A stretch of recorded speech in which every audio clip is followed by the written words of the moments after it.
As a kid, did you ever dream of becoming a professional race car driver? But maybe it was too expensive or always seemed out of reach. Here at Racing Prodigy, it is our mission to take those dreams and make them a reality.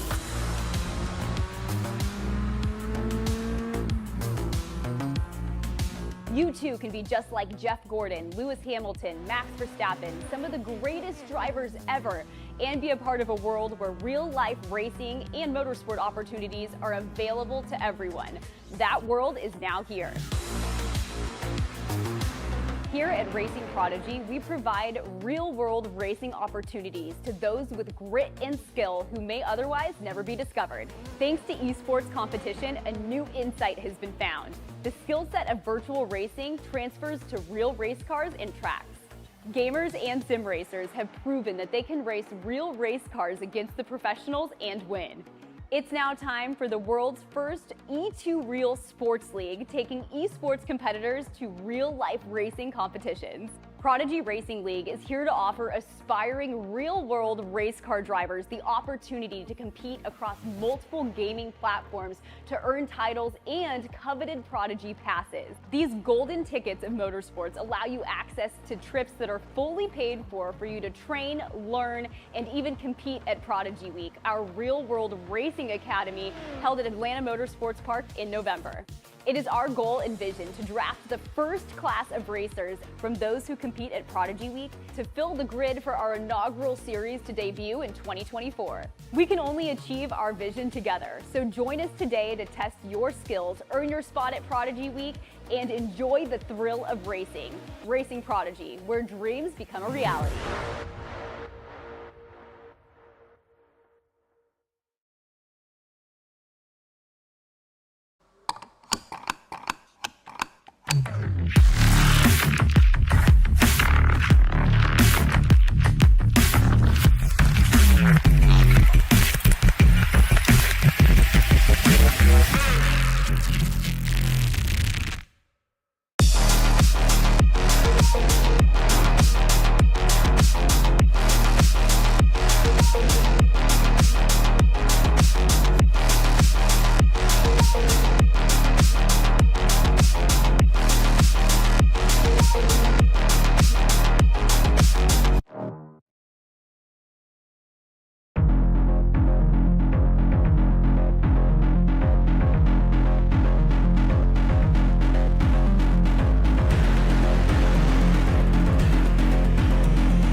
We are just 22 days away from Prodigy Week, and today, already one of our Prodigy passes has been handed out. It's time to wrap up the Prodigy Racing League iRacing Chevrolet Silverado Cup at the Charlotte Motor Speedway with the Western region. Hello everyone, welcome back to iRacing's Esports Network and to RaceSpot TV and to Racing Prodigy's YouTube. My name is Arjuna Kankipati, joined alongside once more by Joey Tebben. And Joey, earlier today we had plenty of fun. We've seen just how much chaos this legacy truck as well as the Charlotte Motor Speedway can bring in combination. And now with the next 30 minutes of racing, we will settle the next Prodigy pass and take one step closer to Prodigy Week. I'm looking backwards at Charlotte Motor Speedway. I see a place where a lot of trouble happened in some of the semifinals coming off of turn 4. It's always dicey through there, and it's going to be even more dicey with 24 drivers fighting for the final Prodigy pass to come from a simulator of sorts. There's still a couple to be selected, one from SK Racing as well, but 24 drivers, 8 from each semifinal. It's condensed perfection. It's the best of the best. let's talk about what we saw with the 3 semi-finals. We took the top 72 drivers from this Western region from a public time attack qualifier. Anyone was able to join. All you had to do was register on racingprodigy.com and then join the public time attack qualifiers. The Eastern region, well, we found out that drivers outside of America maybe don't enjoy truck racing as much as we do in the US, and so they went straight to the finals.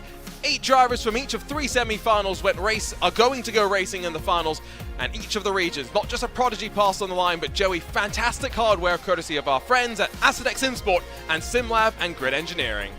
I mentioned earlier today, I should have signed up for this. I should be in contention for those Asetek pieces of equipment. I need some upgrades myself, but whoever does finish second to get those prizes is going to be very, very happy with that. And of course, the Porsche 911 GT3 Cup LCD display, the same one essentially that comes out of the car in the real world. That's going to be another valuable addition to any sim rig. But everybody's got the Prodigy Pass on the line, Arjuna. Those other prizes, they're consolation prizes in a way. People are very happy to win those, but they want to race the car in real life. They want the Prodigy Pass. Absolutely, but we must thank Asetek SimSport for providing us with their support. The Invicta Quick Release Adapter maximizes the wheel options compatible with the Asetek SimSport wheelbases and features integrated power and data, allowing for hassle-free connectivity between the wheel and the wheelbase. You can bring any wheel into your Invicta with your Invicta Quick Release Adapter to the Asetek SimSport wheelbases. We'd also like to thank SimLab and Grid Engineering. Right now you can order their exceptional products for sim racers seeking the utmost quality. SimLab's P1X sim racing cockpit has become the gold standard in the industry, and Grid by SimLab has a premium line of official Porsche licensed products available for you. The 911 RSR sim racing steering wheel or the 911 GT3 Cup dashboard display unit can be ordered online for all Porsche fans. We know that qualifying is important. They are moments away from getting underway there, but let's talk very quickly about Prodigy Week, because Joey, it feels like just a couple of days ago that we got underway with the iRacing GR86 Cup, the first step on the E2Rio pipeline, allowing sim racers the opportunity to be tested in the real world.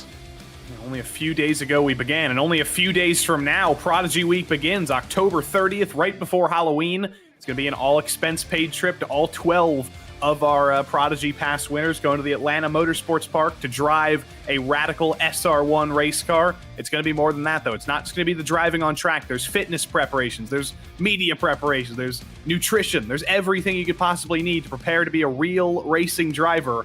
And Prodigy is going to provide all of that in just a couple of weeks' time. It's very exciting. The qualifying session has begun.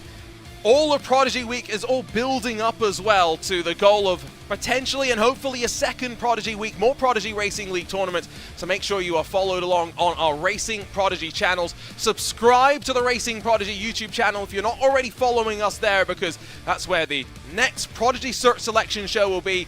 The next 2 Prodigy passes after today will be handed out with a Racing Hall of Famer on our panel. Make sure you join us on social media this Tuesday to find out who exactly will be making the decisions, because certainly not Joey and myself. We definitely don't know what to look for in drivers. We barely know what to look for out on the racetrack, it feels at times.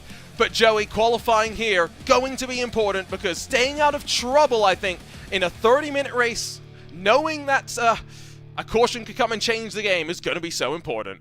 And every single one of the Western semifinals was affected by a caution period, or 2 or 3. One ended under caution.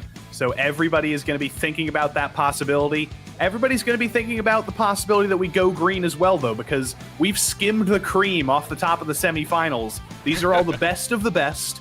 These are guys who, by virtue of advancing, are probably the least likely drivers to run into each other. We do know that, Arjuna, that even at the top level of iRacing, though, we know there's still plenty of possibility for chaos and calamity. We could very well see cautions on this top split as well. Yeah, I mean, just watch a top-level sim race, whether it's the eNASCAR Coca-Cola iRacing Series or the Porsche Tag Heuer Esports Super Cup. There is always drama. There are always those that need to find some improvement. Now, Jaden Rayner was one that very much impressed us, won his respective semi-final. Remember, 3 different semi-finals, 3 different winners, but semi-final winner number 1, Garrett Lowe, I think is going to be the driver that maybe takes center stage along with the likes of Matt Busa in qualifying, because they sacrificed their lap number 1, they build on lap number 2. Garrett Lowe heads to the line, Lucas Cram fastest of them all, the target with a 37.28. Where's Garrett Lowe gone? Fastest of them all.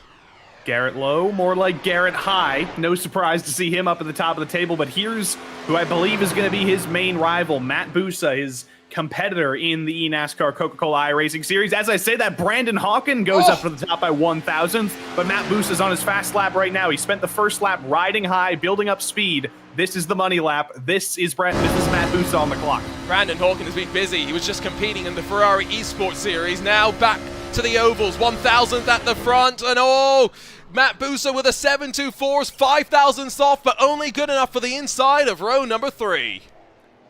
These are ridiculous margins at the head of the field. 1/10 of a second separating the top 15, and 10,000ths of a second separating the top 5. That's just an infinitesimal number. That's not a number we can comprehend. You blink in about 1/10 of a second. How about you divide that by 10? Let's see if Octavio Rondoletto fits in that same margin. He does. A little bit lower than he would like, though. It's only going to be the top dozen for our sole Argentinian in the top 24. Flip the last 2 digits of the number and you get the pole position time. Those are the margins that we have, though, and qualifying was expected to be important. 0.5 of a second splits the front 9 drivers. We've got some time to wait now as Matt Washington, I think, is actually going to get a time across the board as well. Currently the slowest of them all. Where is he going to fare with the first lap being a banker? Only gets him to 23rd, but still a slight improvement there. Oh, Joey, 1,000th at the front, 4,000th back, 3,000ths, 2,000ths, 25,000ths, 3,000ths, and then identical times. Qualifying on ovals is always a really close affair. It's an absolutely ridiculous margin to consider. 1,000th of a second. It's not a margin that somebody can really think of in your mind. You can't even think about 1,000th of a second, but because by the time you've started thinking about 1,000th of a second, it's already been multiple thousandths of a second. It comes down to centimeters. It comes down to the barest of margins. It's essentially whether you turned a centimeter earlier than somebody else. It's infinitesimal, and that sets things very, very well, I think, for this final, Arjuna. With things this close, they're going to be close for the whole half hour. It is going to be close indeed, and the drivers are all getting locked and loaded. Final moments before they go racing. All 24 drivers on the screen in front of you, with the exception of Octavio Rondoletto, who has stepped aside for a few moments just to steal the nerves. Give a thought, by the way, for Jaden Rayner as well, because his trip towards this finals was simple on track, but there was some drama along the way, I think, to say the very least. Bit of a roller coaster of emotions, and now you can see him, hands clasped, getting ready to go. Joey, these are nervy moments. Very nervy moments. You see the differences in the background. Some people, differences in equipment as well. Some people in the highest level equipment, they've upgraded their stuff to the highest possible specs. Some people still on entry-level equipment and making speed that way, maybe looking to upgrade their setup by making their name here. I see Brandon Hawken down there on the bottom row in the darkness. So let's go to the grid. Let's see where they all ended up. Let's take a look at it. Brandon Hawken, fastest of them all with a 37.19. But it's only 1,000ths off to Garrett Low on the outside of the front row, while Matt Busa and Lucas Cram round out the rest of those front 2. Boy, 10,000ths, or rather, just under 10,000 splits them. It's going to be fun to see how they manage the tires with 30 minutes, not 20, on the clock. John Hall, Aaron Smith, 5th and 6th positions while rolling back to 7. Nathan Fuller will line up alongside Corey Ensig with identical times on the board. Jaden Rayner, winner in semi-final 3, lines up alongside Garrett Vitton, and the outside of row number 5, Camden Hibbett, Octavio Rondoletto, 11th and 12th positions. Still not even 1/10 off to 13th spot and David Brown. Aaron Ramon will be on his outside with Noah Carter, Brandon Lindauer, Jake Cummins, and then Jacob Dunn through your top 18. Final 6 drivers: Ryan Avila, Nathan Saxon, Brian Campbell, Cody Reed, Matt Washington, and Douglas Newbinging, who we saw carving his way through the field in his respective semi-final on some fresh tires. What's he going to be able to do from the very back of the pack? Plenty of strong names and some form to fall back on, because identical conditions to go racing, Joey, under the night lights at America's home for racing. And all of these drivers got a 20-minute practice run essentially in the semifinals. I assume a ton of the drivers, maybe not Brandon Hawken, he's been busy with other things, but they've had 5 hours to do a little bit of extra practice, do a little bit of extra testing, extract every last thousandth of a second possible, maybe even practice a long run if that comes up, so you're ready for that. Everybody has been as prepared as they'll ever be. Pace car's about to pull off the grid, and there's no turning back now. there will be favorites, I'm sure, for people watching, whether it's on the iRacing Esports Network, RaceSpot TV, or on the Racing Prodigy YouTube channel, where, just a reminder, you should make sure you're subscribed. The latest and last Prodigy selection show before Prodigy Week at the end of the month will be live on October the 12th with a Racing Hall of Famer joining us. And of course, all the action itself from Prodigy Week will be live streamed on the channel itself. Join us on social media for all the latest news in the build up to that. Joey, who's your favorite to come out on top? Ultimately, the finishing positions in the semi-finals didn't mean much, yes, but realistically, drivers have understood what the challenge is that lies in front. I think, if I'm going to be honest, I predicted Garrett Lowe would win when you asked me this question about 5 hours ago, so I think I have to stick with that as opposed to looking like a flip-flopper. So I'm all in on Garrett Lowe. He's my guy. He's going to win. That's what's going to happen. I'm not going to be wrong. How many laps before we see a caution? Because it's a timed race, 30 minutes, but cautions are still on. That's the question. Do we see an early caution with some early drama, or do we get spread out? I don't know. Either one's possible. I predict we'll get a long run, and I hope the drivers prove me right. I hope they live up to that. It's the penultimate chance on track to win a Prodigy Pass. There's still a tournament on SK Racing to close, but here, under the night lights at the Charlotte Motor Speedway, 24 drivers have endured just 30 more minutes to hold on, and a spot in the Atlanta Motorsports Park awaits. Early jump from Brandon Hawking underway at the Charlotte Motor Speedway for the PRL iRacing Chevy Silverado Cup.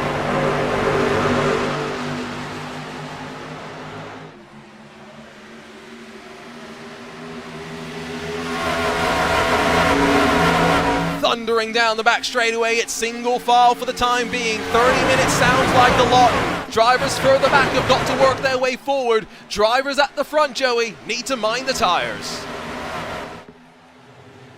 Everybody's been thinking about that for the past couple of hours. Are we going to get a longer run here? Because we do have a little bit of a higher strength of field, a lot more experienced drivers all together now. And we're single file basically all the way back to 15th place or so. So the likelihood of a caution goes down and down and down. The more the field stratifies out, the more you have to start thinking about tires. Matt Busa's got a great run on the back straight. He's going high early on to try and get around Brandon Hawken. But he's going to be thinking about tires simultaneously while doing that. Well, you were saying they were single file, and instantly they said, no, Joey, you can't let that be. Hornet's Nest being kicked off at the end of lap number 2. Only a minute and a bit burned off the clock. The 70 of Aaron Smith's gone a little bit high. Garrett Lowe's down low. And it's almost 2 by 2, 3 rows deep, running out onto the back straight. Aaron Smith in the 70 up on the top, not in his familiar highlighter yellow colors, but he's at the head of this train. The 15 of Corey Ensing up on the top, Nathan Fuller up on the top in the 4, and Octavio Rondoletto. He really stands out in that bright white number 48. He's one of the most aggressive drivers you can ask for. He wants to move his way forward. He knows he's got some work to do starting at the back of the field. He's already up 2 spots, and he's just trying to find where the momentum is. He can't find it, though. It's allowing Hawken and Busa at the front to mind the tires. Ideal situation for them. Are these drivers going to get the memo as well? We have also got to just point out that 2 of our semi-finals were decided by late race cautions as Brandon Hawken is down on pit lane. What in the world has happened to Brandon Hawken? You're right, he's pulled down pit lane. Does he think potentially that we don't have enough fuel to make it to the end? I don't think that's possible. It's a penalty. A penalty? Did he jump the start? I have to get word from race control, but that's a shake-up immediately. Let's welcome Josh Smith, by the way, to the stream from Mazda, oversees the Mazda Motorsports Club Racing Program, shootouts and more. Thanks for joining us. Of course, there's a lot of the ex-Mazda shootout staff that are supporting our project here at Racing Prodigy as well. Almost 3 wide across the line. Drivers trying to work their way forward, including Jaden Rayner. I don't like this, Arjuna. I don't like this. 3 wide through the quad oval very rarely works, and they just tried it for the first time. There was a little bit of contact between, I think, Corey Ensing and Nathan Fuller. They got away with it, but you can only get away with that for so long. As we see the perspectives of some of the drivers, that's Jaden Reyna on the right side. He's looking very intense. He's looking collected. He's looking ready. Remember, he won in the 3rd semifinal. He's in 8th right now. He's not used to being this low down. Nathan Fuller alongside as they work their way side by side, 3 rows deep still. Goodness. There's only 3 and a bit minutes done in this one. The 10 extra minutes as well means that tire is going to be even more of a precious resource come the end of the race. And I will just confirm, Brandon Hawking got a jump start penalty. Oh, that's brutal, and he is officially done and out of the race. That's gonna hurt. That's gonna hurt quite a bit. How did he do in the Ferrari esports stuff today, Arjuna? Can't technically talk about that, really, Oh, but no. didn't do too badly, I'll say that. At least he's got something to fall back on today. At least it hasn't gone all bad, but he's also going to be one of those considered by the Prodigy Search Selection Committee. He's done a great job. He was leading before that penalty came out. He's yet another driver who can put his name into consideration and really deserve it. I think so. Prodigy Search Selection again, October 12th. Special start time of 10 a.m. Eastern, 7 a.m. Pacific. It's going to be exciting. Going to be a lot of fun. Rondeletto's on the charge up forward. So is Jacob Dunn. Some drivers very much feeling the need to work their way on forward. +8 for Dunn, Saxon, Reed, Newbigging. Couple of drivers deciding, you know what, it's not worth fighting. No. And that's why, first car in the wall, it's the 4 of Nathan Fuller. But the caution's not just out. Here it comes. Yeah, they spent about 30 more minutes wrecking after that, and they're piling in at the end. Some innocent bystanders, I think. But there's a Charlotte parking lot here in turn 3. It all started with Octavio Rondeletto trying to go 3 wide. Wasn't quite up there, didn't quite have the nose in, I don't think. And it all kicked off, and everybody piled in. David Brown, Nathan Saxon involved. There it was on the top. The 3rd time tonight we've seen a truck flip, and then everybody else bouncing off the walls, bouncing up the track, and piling in. Yep, and I think it was a top 10 that basically were able to get away without being a part of that one. Everyone behind did take avoiding action. Fuller, Brown, and Saxon are all down now in the pit lane. I think everyone else has been able to minimize the damage, but will be working on the trucks for quite a while. One more look at it, and from the onboard perspective of Camden Hibbett, who had, well, nowhere to go, really. Well, he had a very much inhibited view there. A truck flipping in front of him, damage to the front end, and then quite a bit more damage to the front end. You can see from the upstairs perspective here, Octavio was not really there. The door wasn't really open. The lane wasn't really open, and just a little bit of contact ends up in a very large crash. You do have to wonder why some of the drivers at the back got involved. You know, the caution was already out at this point. Some more people piled in. There was a little bit of ARCA brakes, but for the most part, everybody up front did a good job of avoiding this absolute calamity. There's the truck brakes I was mentioning, the truck ARCA brakes, and that's not how David Brown wanted his night to end. I do like a gratuitous slow-mo shot, and so a good example of just how much drama there was. Now, there is a busy run down pit lane, and on the exit, Garrett Lowe beats Matt Busa, John Hall, Aaron Smith, and Corey Ensing, the top 5. Lucas Cram comes out just in front of Jaden Rayner, but I'm not entirely surprised to see the field coming into the pit lane, Joey, with about 9 laps of racing being in the books. Yeah, it was just long enough that it was probably worth it. The tires were starting to fall off a little bit, and if we do go green to the end, keyword if, that would still be a pretty long run. That would be almost 40 laps or over 40 laps, and you definitely want that little bit fresher in terms of tire age to make it to the end. Garrett Lowe, though, back up front, he was not up there when the caution came out, if I remember correctly. He's at a fantastic run through pit lane, almost a second faster through the lane than Matt Busa, better stop and all. And he's got the track position. That's going to be a very comfortable spot for Mr. Garrett Lowe. He was in front at the time of the caution, but it all comes, I think, at a crucial time, given that you can see those numbers on the left side of the screen. There are some pretty big ones amongst the top 10 now, including double digits. There are the top 4. I love that we get these webcams. We figured we might as well enjoy them. Garrett Lowe on the bottom right, Matt Busa to his left, John Hall to the left, Aaron Smith to the left. 3 drivers, all in regular reality, and of course Aaron Smith, the one in virtual reality. But of course you can see that I'm pretty sure John Hall's got a single monitor directly in front of him. He does. Aaron Smith also has a single monitor in front of him, but he can't see it because he's in VR. Critically, though, Aaron Smith has turned his lights on, so we can actually see him now. Oh, okay. I was going to say that maybe there's just less sun coming in from the back, but he's actually turned his lights on. Too. Okay. He might have adjusted the exposure, because now the outside's looking a little bit overexposed and the inside's looking exposed, but that's how it should be. That's what we want to see, and we may just see his cat walking across his keyboard here soon. That's a very real possibility. Hopefully not taking him out of the race. Can you imagine that? That would be a story to tell. I lost a Prodigy pass because of my cat. Yeah, he'd be so mad. He'd be catatonic.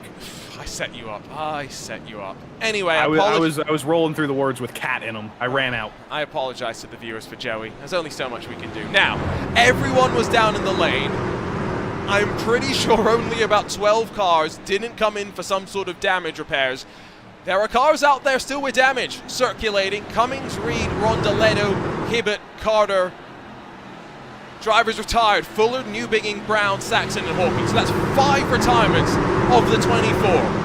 10 minutes almost burned off the clock. Once again, we enter in towards the restart zone. But this time, Garrett Lowe, Matt Busa share the front row of the grid. Lowe with another good jump. John Hall's going to try and slide it up the inside.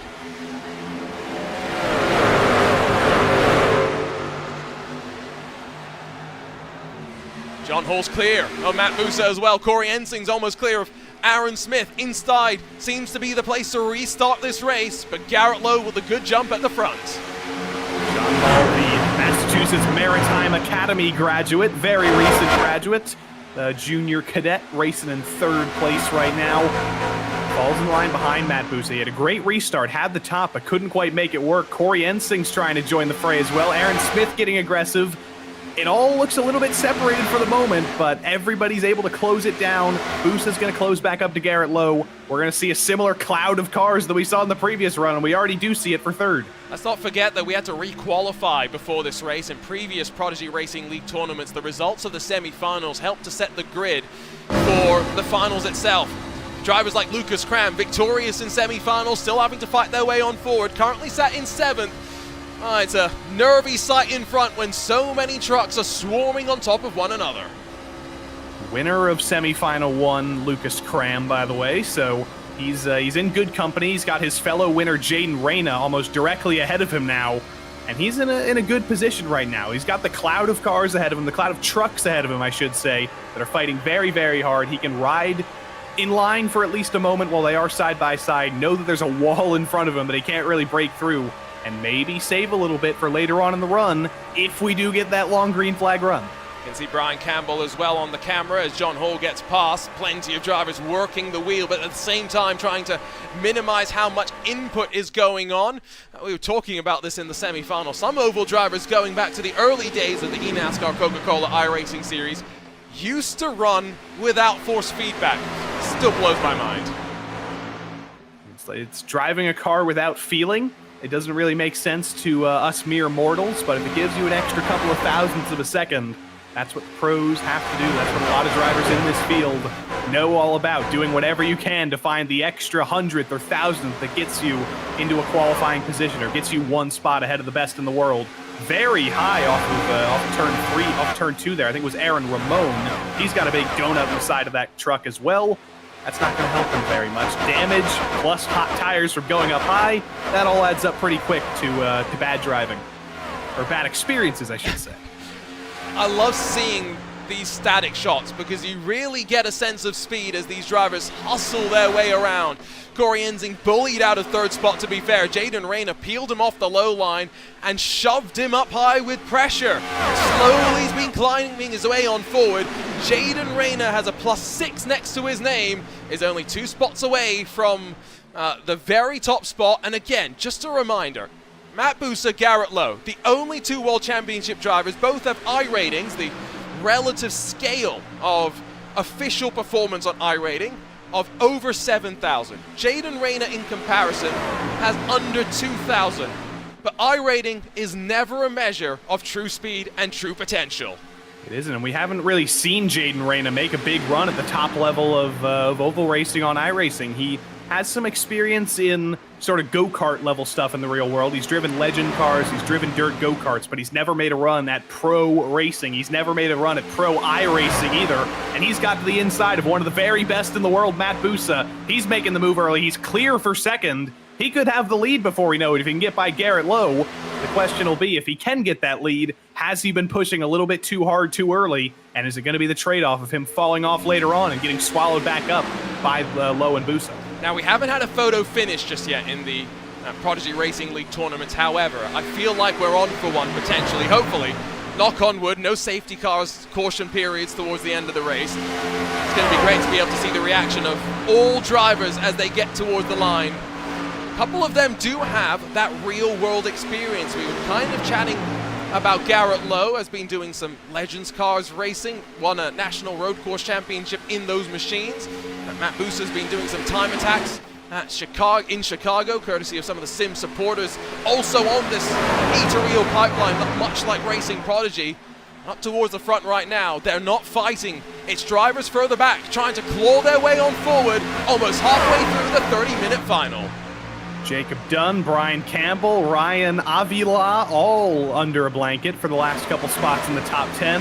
These are three drivers we haven't spent much time talking about, but they made the final. They're in the top 10 right now. They're doing fantastic jobs, and they're kind of putting themselves on the scene as drivers we don't necessarily know a lot about. Jacob Dunn, another one of those drivers who races for Tabula Rasa Esports. Derek Watson has really infected this whole competition, Arjuna. We've got two Tabula Rasa Esports drivers. I think Derek Watson has done a conspiracy just so we can talk about him.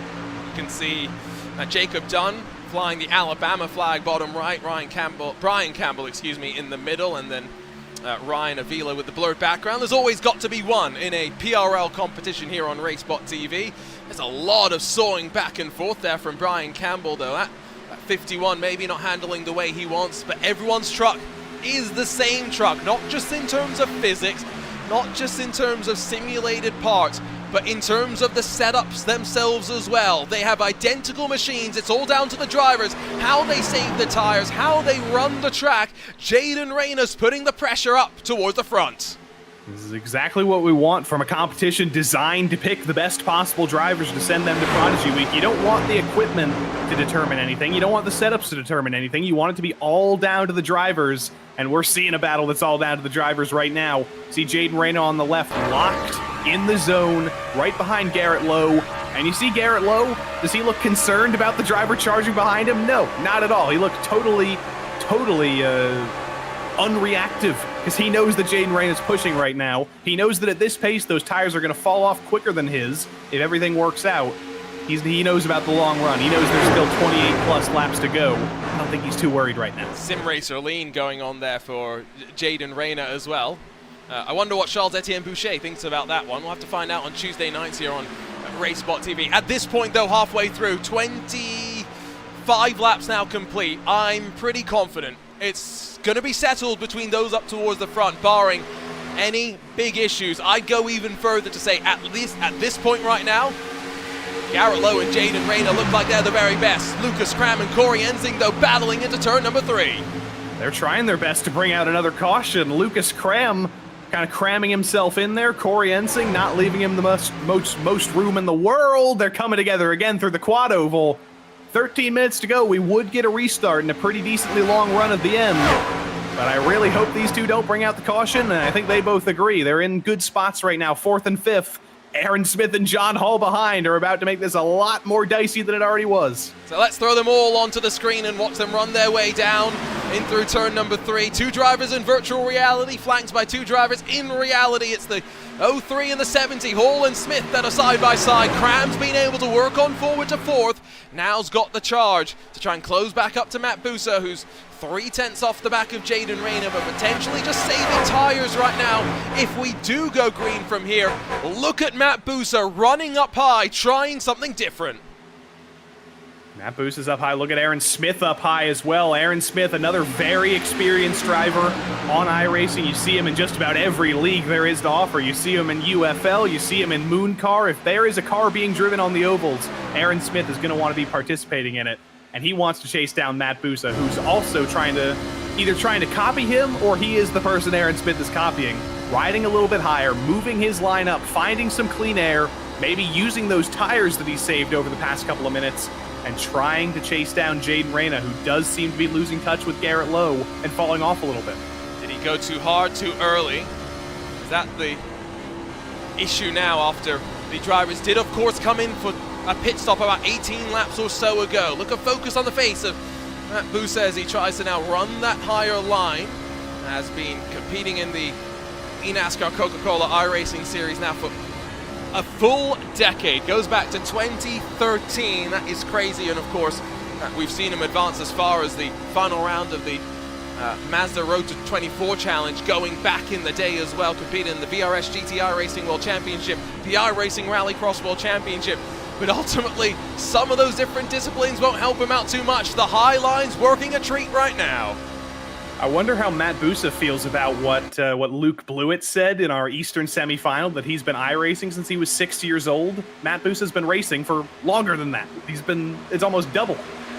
And at the very top level as well, right? That's the craziest thing. They're side by side, and now Busa with extra momentum off the corner has been able to rip second spot away from Jaden Rayner, but Rayner doesn't look too worried just yet. But 11 minutes to go. If the tires have fallen off, Rayner needs a caution and needs it fast. He needs to hope that that cloud of trucks I mentioned comes together, or something happens that brings out a caution. He doesn't look too distracted about it, doesn't look too distressed, but he does know that once the fall starts, it doesn't really end. It's oval racing. When you start to get into that endless cycle of the tires overheating, you're sliding around a little bit more, you're just slower off the exits. There's nothing you can do to recover at that point at the end of a long run. That's why preservation's important. That's why predicting a long run is very important. And that's why Lucas Cram is going to peek to the outside now and try and knock him down another spot. See Busa straight back up to riding the wall and as close as he can, as well as he tries to hunt down the race leader, Garrett Lowe. Garrett Lowe, part of the first Prodigy Search Selection Committee, got as far as the top 3. 10 minutes away potentially, 20 laps from a Prodigy pass. Cram on the outside with Smith closing. Rips now third away from Jaden Rayner, who continues to drop backwards after charging forward hard. The top 3 is important. Only the winner gets to win that Prodigy Pass and goes to Prodigy Week at Atlanta Motorsports Park. But there are prizes for the entirety of the top 3, and there is still 2 more spots under consideration from the Prodigy Search Committee that could go to anybody. Could go to somebody in the top 3 in this race, could go to somebody across the entirety of the competition. We simply don't know. It's going to come up to the unnamed Racing Hall of Famer to pick that in a couple of days' time. Yeah, really cool search selection committees that we've had so far. Most recently, Max Pappas and Random Callsign joined Ewan O'Leary, while Linus Lundqvist and Arav joined myself the month before that.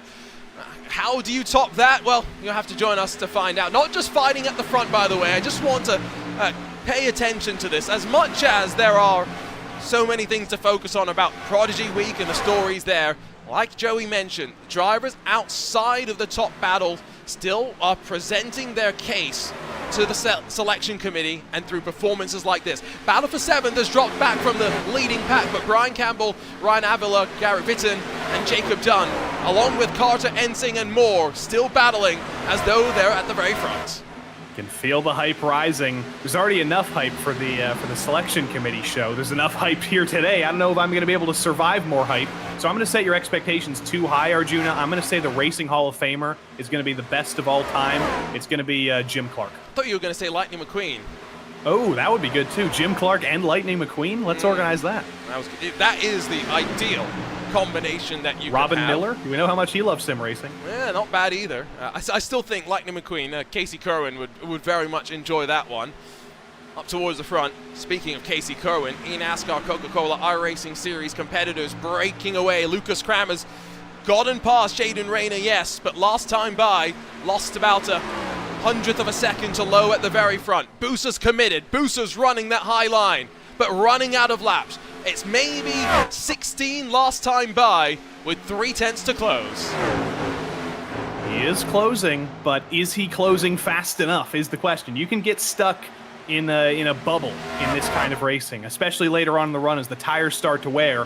The draft is important, but at a track like Charlotte, where the straights are so short and these trucks are so non-downforce aligned, the draft doesn't do as much as you would like. You really need to be within about 1/10 of a second to really take full advantage of it, or you need to make the pass with mechanical grip like Aaron Smith is trying to do, up to the top side, trying to go around the outside of Jaden Rayner.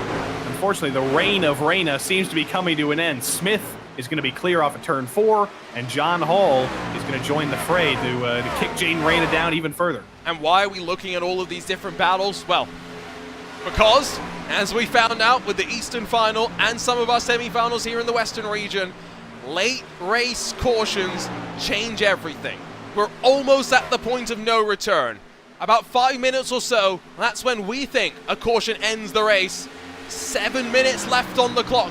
Every little battle here, Rayna's going to lose another spot to John Hall. Every little battle is something that Garrett Lowe and Matt Busa have very different opinions on. One wants the caution to fly, the other wants it to stay away.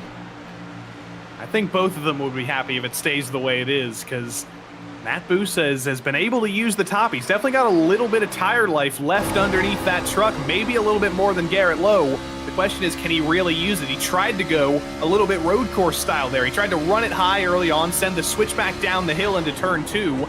It made him up about 2/100ths of a second, so it got him a little bit closer. He just needs to repeat that 13 more times. Does he have enough time to do that? At the rate he's catching Garrett Lowe, I don't know if he does. He needs to start pushing something different. He needs to start finding some other button to start pressing to get closer.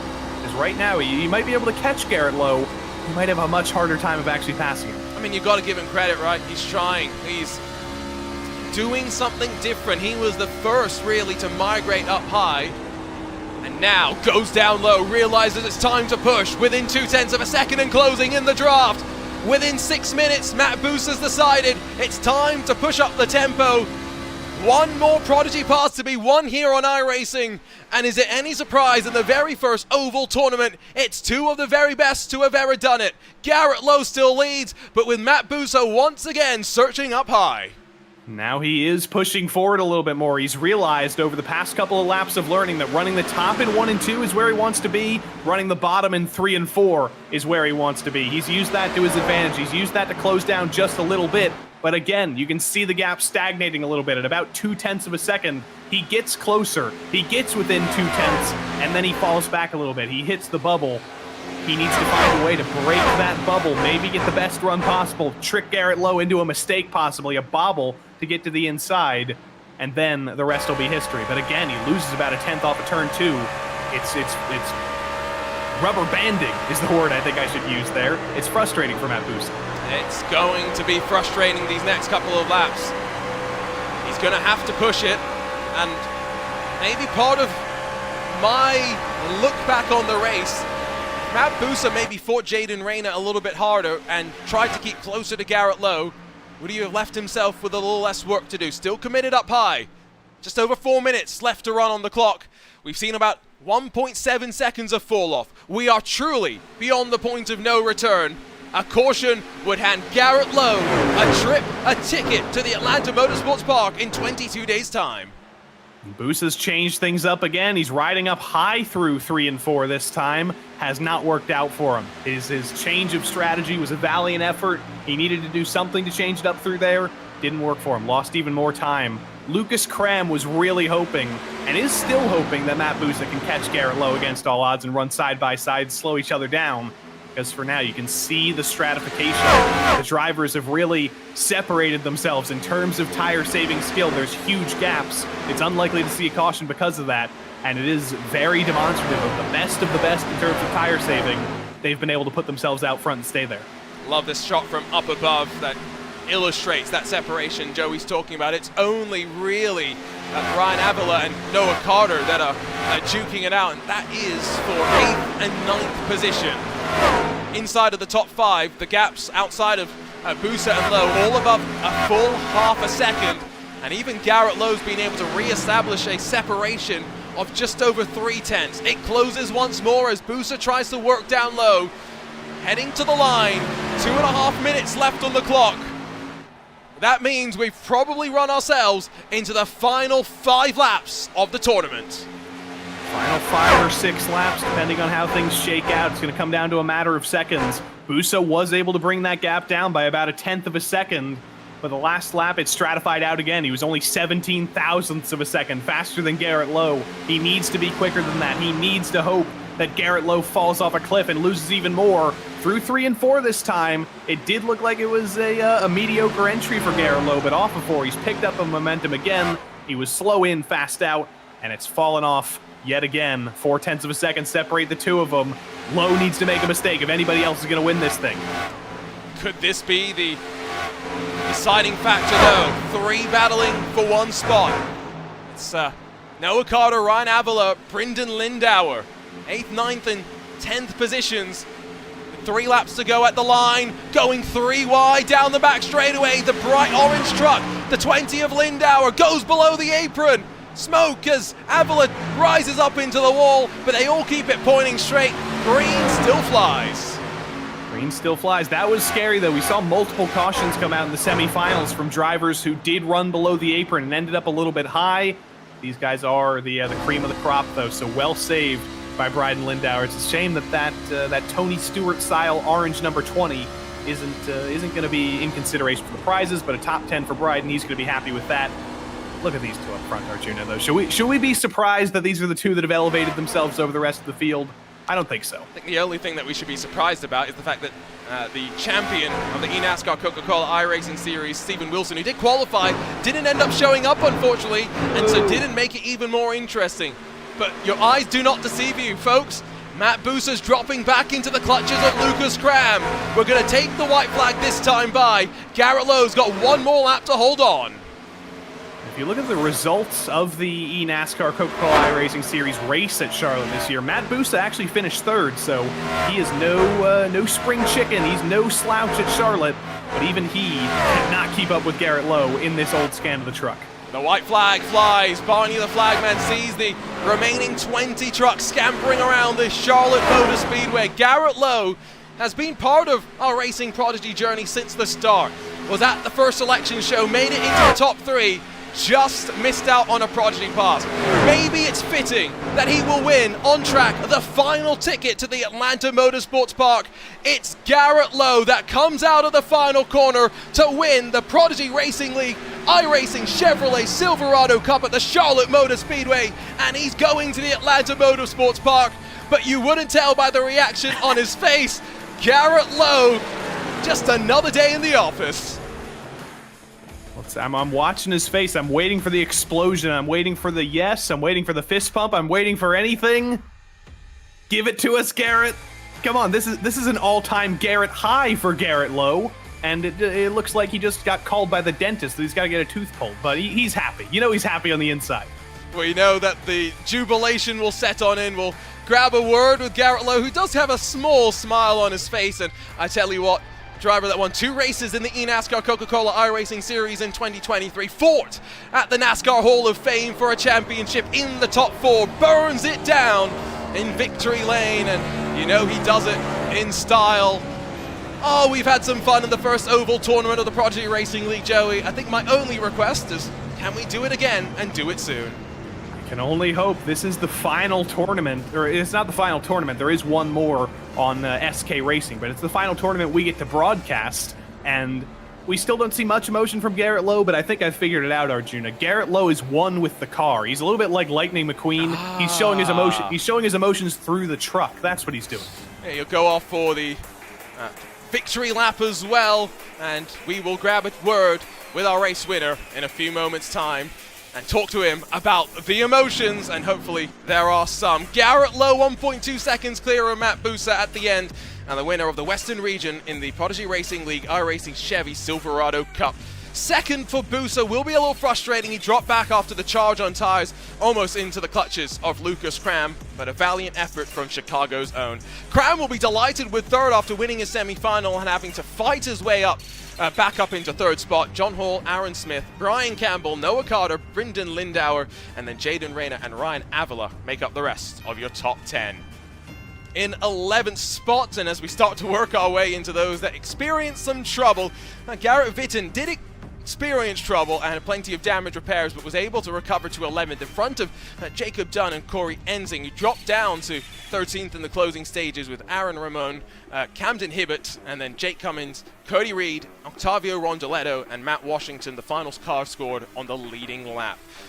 Then we get into the used truck lot, if you will. Nathan Fuller 3 laps down. Douglas Newbinging 42 laps down. Nathan Saxon, David Brown 43 laps down respectively, and of course Brandon Hawking put it on pole and by 1,000th of a second, but jumped the start and instantly saw his chances of winning the Prodigy Pass go up in smoke. Well, another fantastic rumble under the night lights at the Charlotte Motor Speedway, and we can now grab the opportunity to talk to Garrett Lowe, who in 22 days' time will be at the Atlanta Motorsports Park racing around the track in a Radical SR1. Garrett Lowe, what does it mean to be the winner of a Prodigy Pass?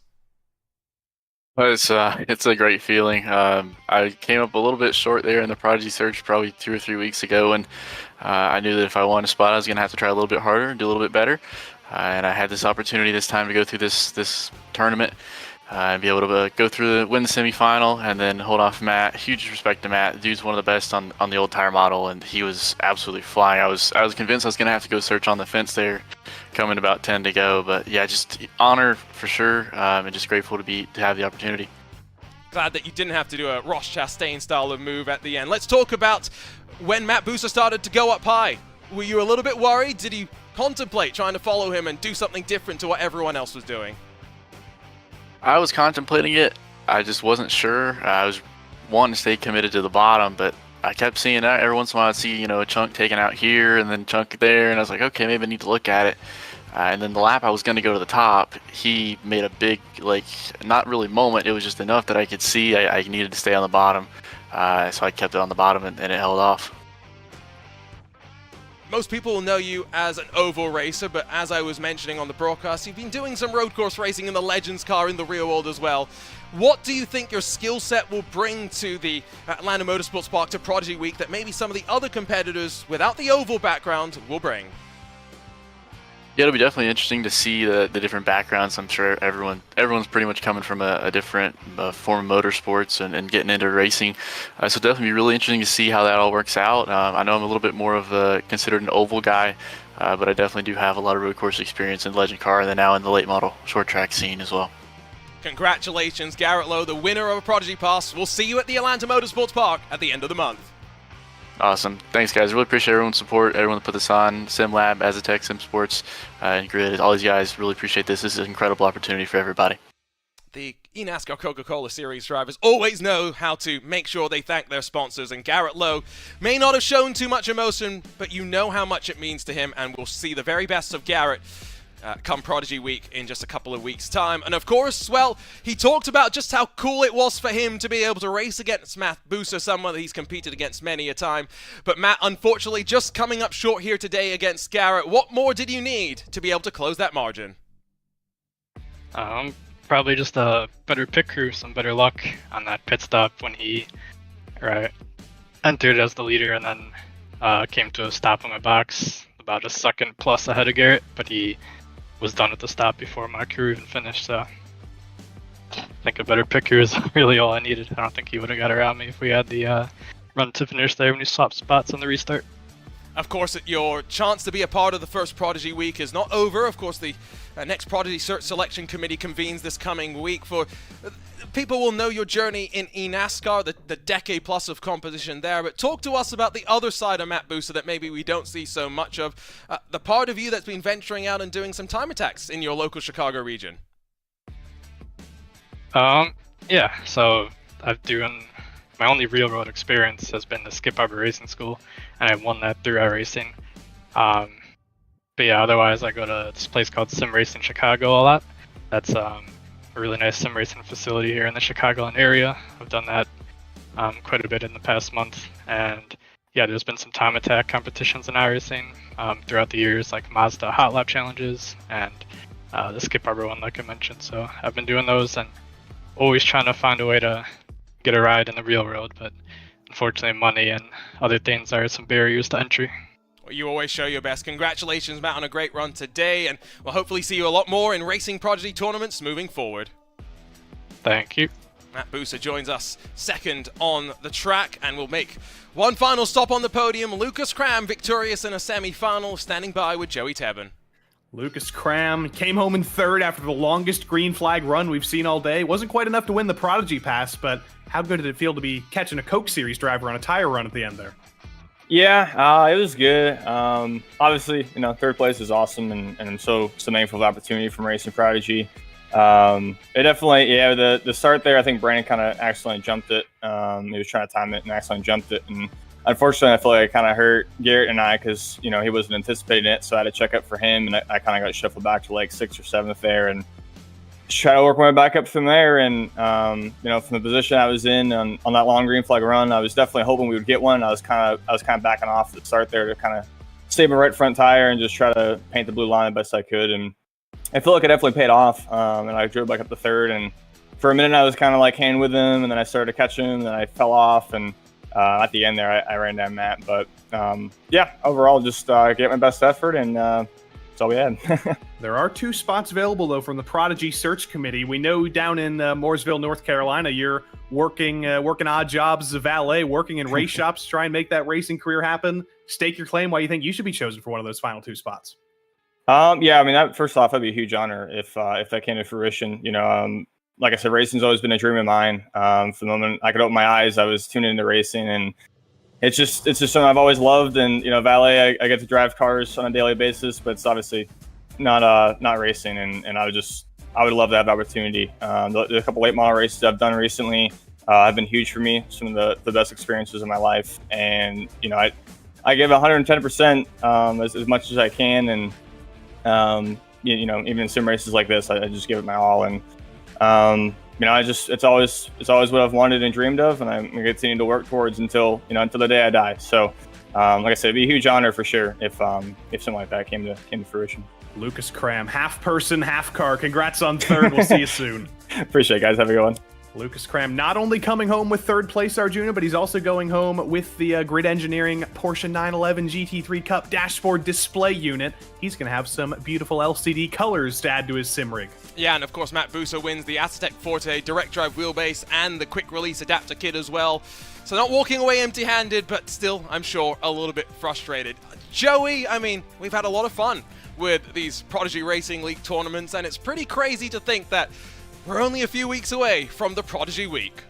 I'm going to cry, Arjuna. This is our final tournament of 2023. I can only hope we'll have more next year. I think we most likely will, so we will be back here to cover more of that. We can only hope, but it is time to focus on the real world. It's time to focus on Prodigy Week. It's time to focus on the Atlanta Motorsports Park, and I can't wait to see what you and all the gang get up to. I'm still holding you to running a lap with the drivers. You're going to be running up and down all those hills. Yep. It's going to be great to watch. That's going to be even greater to watch, though. I really got myself into something with that comment on a broadcast, didn't I? It's not the first time, it won't be the last. Get your steps in. Yeah, my steps in, my leaps in is I think what we're good. The only benefit I have is I'm tall, right? So long steps, hopefully less steps and less energy being used. It's going to be a lot of fun to see how drivers from so many different backgrounds come together as well. Don't forget SK Racing, there's still one Prodigy Pass to be won in a tournament. The Search Selection Committee on October the 12th will be exciting to see exactly who the top 20 are, and then 2 Prodigy passes selected from that. And like Joey mentioned, we'll be back hopefully in the future to do this more, with more Prodigy Racing League tournaments building up to a second hopeful Prodigy Week, and then with the ultimate goal being to pool the drivers from both Prodigy Weeks for a draft and the very first real-world Prodigy Racing League tournament. Atlanta Motorsports Park, let's quickly talk about that, Joey, because maybe some of the people watched our tournament there on R Factor 2, maybe some people did not. You talked about elevation, but boy, is that going to be a trial by fire for some people that have never stepped into a car this quick before, let alone a race car.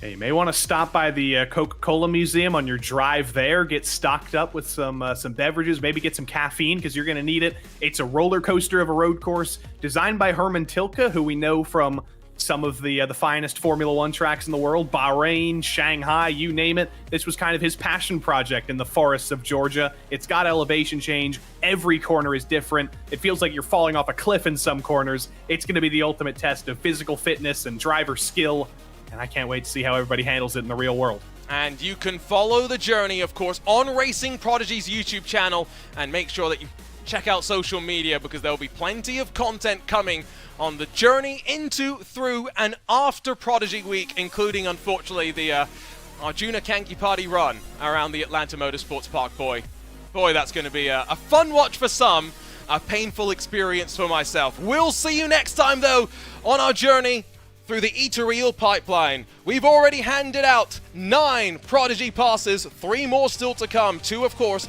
in the selection show here, 10 a.m. Eastern, 7 a.m. Pacific on Thursday, October the 12th. We'll see you all then. For now, it's time to say goodbye. Dominic Lukomsky, the winner in the Eastern region, joins Garrett Lowe with tickets booked to the Atlanta Motorsports Park. For Joey Tebbin alongside myself, Arjuna Kankipati, thank you so much for joining us. Congratulations to everybody that's been a part of our journey along the way. But to the 12 drivers that may have made it and will make it to Prodigy Week, we'll see you at the Atlanta Motorsports Park.